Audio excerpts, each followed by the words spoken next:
विवाह एक कथा शुणला परे बाहरु बहुत भल लगे।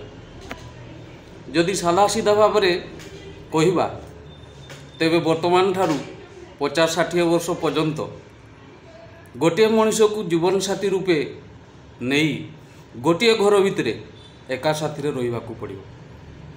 तेबे आपण माने कहतु आज्ञा जीवन साथी जनक किभली हेबा आवश्यक।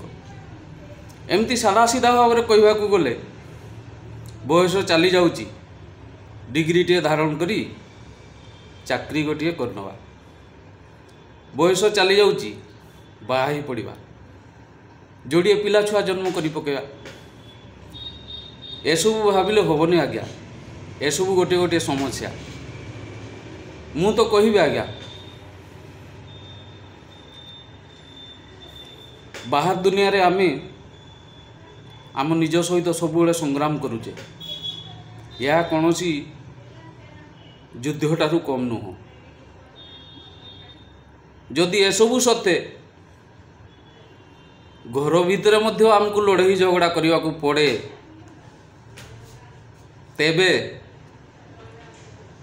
एसबू रीति रिवाज दूर रखंतु आज्ञा। बरं सारा जीवन एका रहिबाटा बहुत भल। जय जगन्नाथ जय जगन्नाथ जय जगन्नाथ।